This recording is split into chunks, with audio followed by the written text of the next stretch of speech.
Donc je m'appelle Frédéric Debroise, je suis job coach depuis 2015 en Allemagne, à Berlin, et depuis 2018 au Working First à Marseille. Au Working First, on fait du job coaching selon un modèle qui s'appelle IPS pour Individual Placement and Support.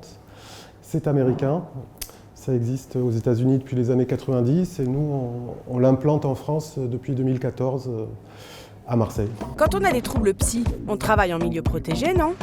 C'est en tout cas ce que pensent beaucoup d'accompagnants dans le milieu, que ce soit dans le milieu médical, dans le milieu social ou le milieu médico-social. Nous, évidemment, on est né parce qu'on pense absolument le contraire.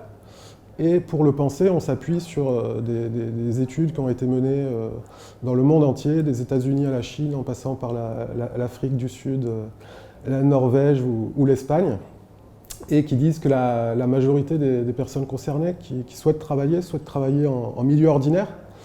Le milieu ordinaire, c'est tout simplement plus de revenus que le milieu protégé. C'est synonyme d'inclusion sociale, c'est la possibilité d'être comme tout le monde, de se départir de son identité de personne en situation de handicap et d'être considéré comme un salarié, un voisin, le client du restaurant où on mange entre midi et deux, le collègue. Et vous ne vous grillez pas auprès des entreprises ? Donc on se grille tous les jours auprès des entreprises. Mais voilà, ça fait partie du jeu auquel on a décidé de participer. Quel est l'intérêt pour l'entreprise ? C'est de trouver une formule qui soit gagnant-gagnant. Gagnant pour les personnes d'abord, bien sûr, mais gagnant aussi pour les entreprises. Les entreprises ont beaucoup de difficultés à recruter. Elles peuvent signer facilement des contrats, mais en tout cas à bien recruter. Et donc, nous, ce qu'on propose à l'entreprise, c'est ce qu'on appelle en anglais le good matching, c'est-à-dire le bon candidat pour le bon poste, quoi. Et à l'inverse, le bon poste pour le bon candidat. Des études qui montrent que intégrer des personnes en situation de handicap dans ces équipes renforce la solidarité au sein de ces équipes, renforce la motivation aussi des personnes qui sont pas eux-mêmes concernées par le handicap, parce qu'ils ont en termes de valeur, ils ont l'impression de travailler pour une entreprise qui est inclusive et qui a donc des valeurs positives et donc qui dit motivation et solidarité au sein des équipes dit productivité in fine. Pourquoi accompagner des salariés ?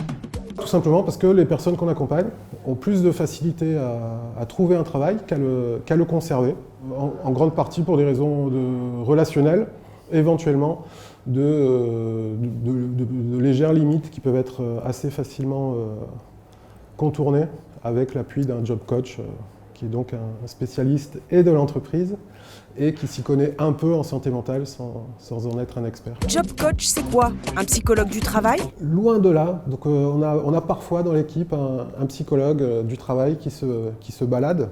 On se présente tous comme job coach, mais on est une équipe pluridisciplinaire avec du travailleur social, du médiateur de santé pair, qui sont des personnes qui sont elles-mêmes concernées par la maladie. On est spécialiste en RH, on est spécialiste en commerce, on est toutes sortes de choses. L'idée, c'est d'être une boîte à outils qu'on met à la disposition de la personne et ensuite à la personne de piocher dedans. Parce qu'on travaille en multi-référence, c'est-à-dire que toute l'équipe accompagne toute la file active. Comment se passe l'accompagnement ?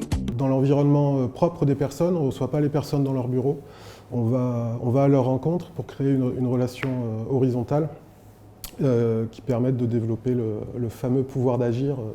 On cherche un accès rapide à l'emploi, sans passer par les phases d'évaluation, de formation qui se font dans le milieu de l'insertion plus classique et qui, en tout cas pour nos publics, les démotivent, leur font perdre un peu le sens de ce qu'ils font, parce que on estime que quand quelqu'un veut travailler, c'est qu'il veut effectivement travailler et donc être en emploi, et ni en formation, ni en stage, ni en bilan de compétences. Un mot pour conclure ? Personne n'est inemployable.